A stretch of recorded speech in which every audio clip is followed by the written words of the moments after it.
À la porte. Elle est tellement grosse, là.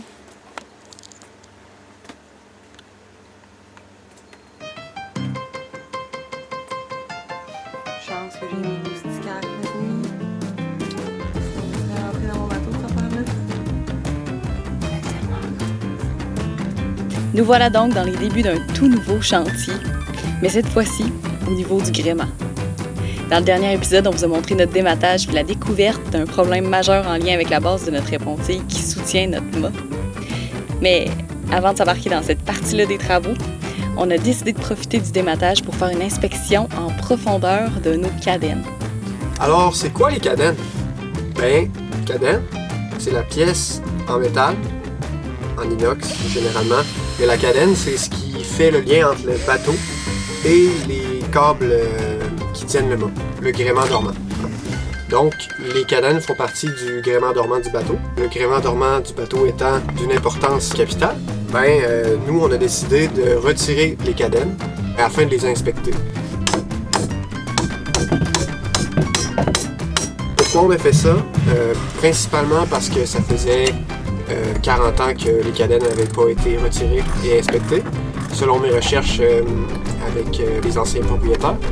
Et les cadennes d'origine de 40 ans qui n'ont jamais été retirées et inspectées, c'est plus que recommandé. Tous les gréeurs à qui j'ai parlé de ça, il n'y en a pas une tonne, mais tous ceux à qui j'ai parlé de ça m'ont fortement recommandé de faire ce que nous on a fait.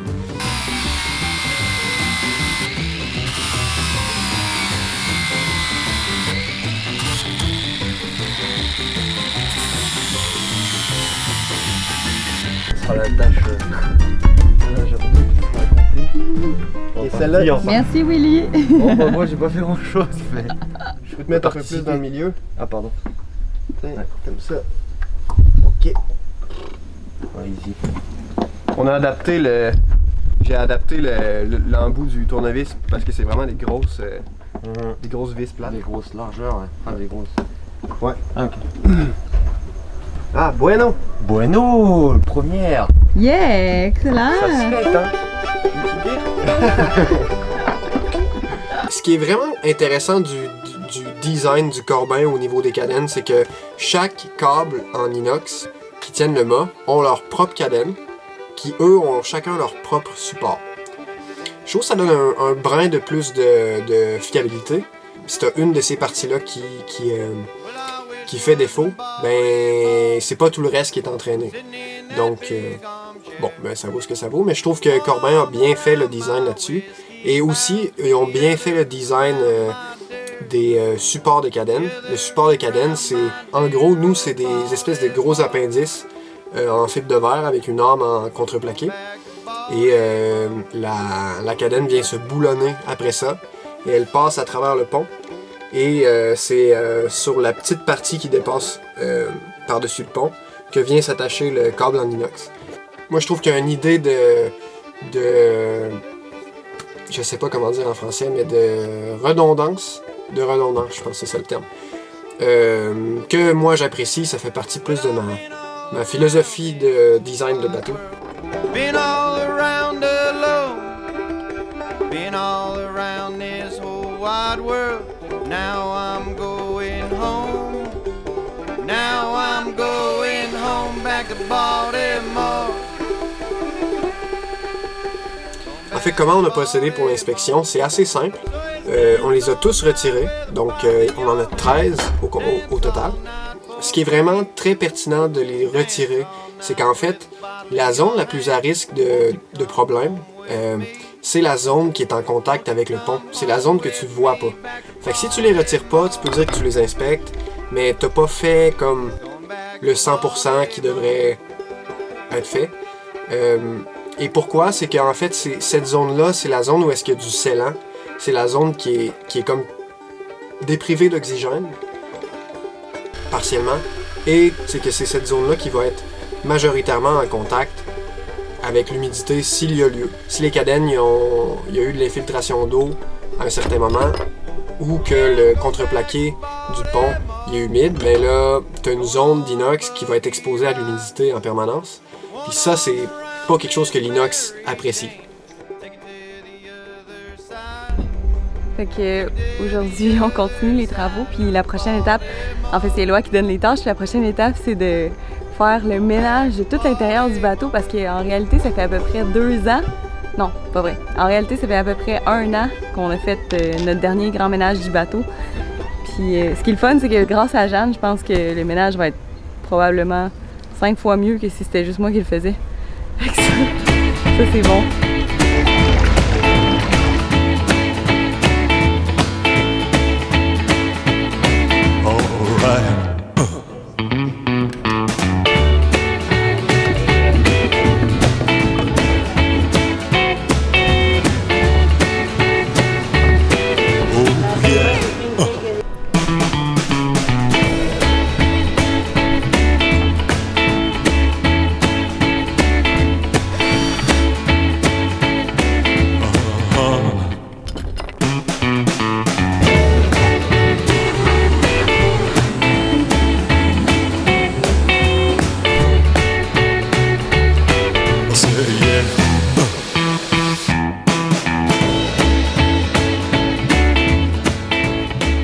En gros, on a commencé par les nettoyer avec une brosse métallique et un moine, comme on dit au Québec, ou une perceuse, pour enlever le plus gros de la corrosion puis du reste de scellant qui traînait encore collé un peu après les cadennes. Et pour les nettoyer le mieux possible, c'est Steve Blais de SK Usinage, salut encore. Il m'a pas demandé de vous de vous parler de lui, mais je lui ai juste demandé comment lui faisait pour polir l'inox en général. Puis en fait, ce qu'il m'a dit qu'il faisait, c'est juste un ponçage. Mais en gros, j'ai commencé avec du 80, puis tu montes en grain jusqu'à temps que tu sois satisfait de l'apparence que l'inox a. Plus tu montes en grain, donc plus les grains sont fins sur le papier sablé, plus tu deviens avec une surface lustrée. Moi, je suis monté jusqu'à du 1000. J'ai commencé avec la ponceuse avec du grain 80, j'ai monté jusqu'à du 120, 200 quelque chose, 300, 400, 600 et ensuite 1000. Je pense que une vraie job de pro pour un polissage parfait, ça serait peut-être que ça serait plus graduel, ou est-ce que j'ai passé de 400 à 600, de 600 à 1000, je pense qu'il y aurait dû avoir des plus petits échelons, mais c'est ce que j'avais comme papier sablé, donc c'est ça que j'ai fait.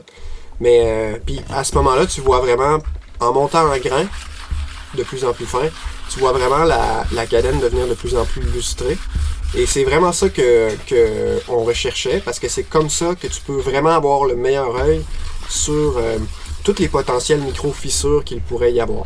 Puis c'est ça le signe de faiblesse que la cadenne va donner s'il y a lieu. C'est ça qu'on recherchait.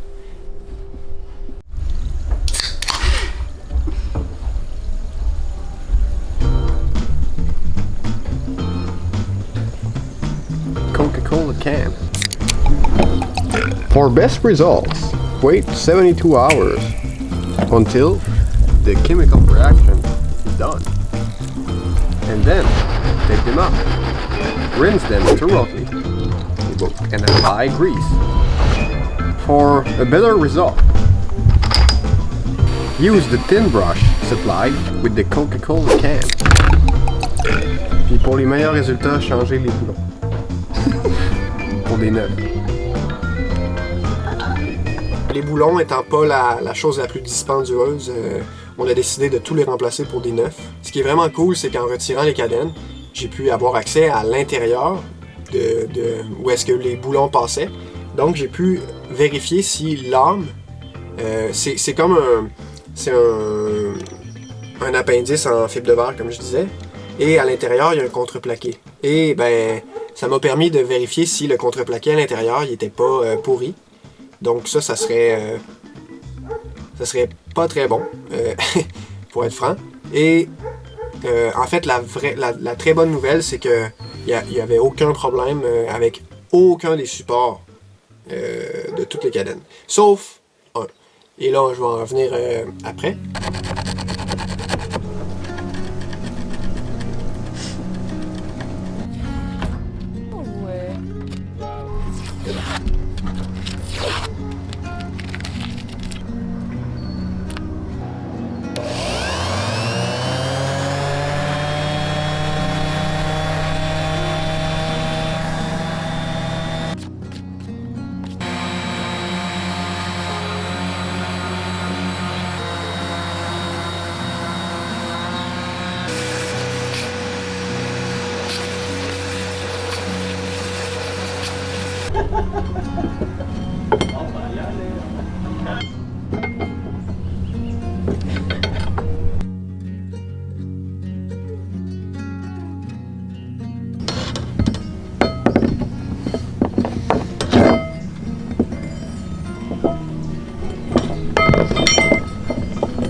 Et après ça, on les a réinstallés, les cadennes, avec...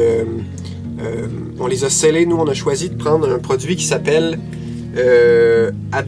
Marine Adhesive Sealant Fast Cure 4200. Puis, c'est un produit fait par 3M que moi, j'ai... Je pense que c'est plus aux États-Unis que c'est populaire, puis aux Bahamas, on utilisait ça souvent aussi. Mais c'est le meilleur grade que je connais de scellant pour faire des trucs où est-ce que tu as besoin d'une flexibilité, mais pas énorme.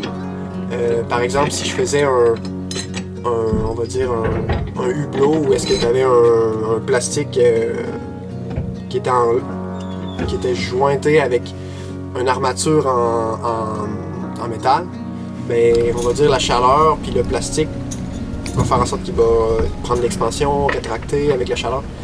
Puis ça, ben, ça serait pas ça que j'utiliserais pour un hublot par exemple. Mais pour tout le reste, tout ce qui est avec... Ça reste flexible. Je dis pas que c'est pas flexible, mais c'est pas le plus flexible des scellants. Mais ce qui est vraiment bien, c'est qu'il est résistant au UV. Il est vraiment conçu pour l'environnement marin. Donc c'est un scellant, à ma connaissance, le plus de qualité. Parmi ceux de plus de qualité. Et ben, c'est ça qu'on a mis pour toutes les cadennes, toutes les 13 cadennes, pour être sûr qu'on ait le meilleur joint possible pendant le plus longtemps possible.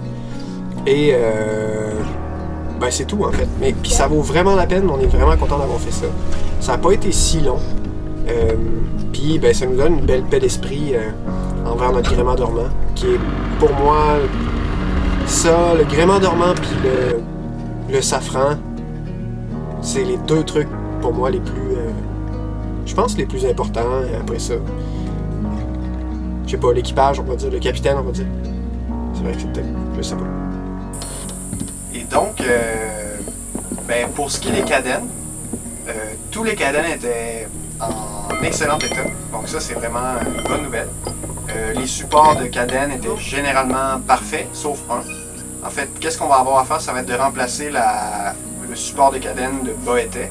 Quand on est parti des Bahamas, je me suis un peu rendu compte que cette cloison-là qui supporte la cadenne était comme peut-être un peu douteuse, mais j'ai pas investigué beaucoup plus loin parce que je me suis dit, bah, ça tenait, en tout cas c'était correct. Mais quand on a retiré la cadenne une fois ici, j'ai pu bien inspecter à l'intérieur l'âme en contreplaqué et ben, en fait c'était vraiment mou, pourri, assez... il n'y avait plus grand force structurelle dans le contreplaqué. Et ben ça veut dire qu'on va devoir couper la plus grande partie possible pour toujours être capable de l'enlever par le coffre, parce qu'il y a un souci d'espace là, dans ce cas-ci. Et de réinstaller un nouveau contreplaqué avec beaucoup de fibres, puis refaire les trous. Puis ça va être un beau petit projet, je pense, intéressant à faire. Fait qu'on espère que vous avez aimé la vidéo, puis on se revoit bientôt. Ciao! À plus! Merci à vous tous d'avoir écouté la vidéo. Si ça vous a plu, n'hésitez pas à mettre un j'aime puis à vous abonner à notre chaîne pour voir la suite des aventures. Sinon, je tiens à faire un merci tout spécial à nos nouveaux contributeurs Patreon. Merci à Gilbert et Viviana, Arnaud M, Noah Descoco, Olivier Legal, Bertrand Hugues, Jean-François Sema, Antoine Dumoulin, Amélie Filion, Kylian Leborgne-Roperche, Maë Well, Yann Soulard, Mansui Quentin, Vincent Récordier, François Goulet, Pascal Delat, Vesper, Peter Splash et Clément qui sont nos nouveaux contributeurs Patreon. Bienvenue parmi nous. À bientôt.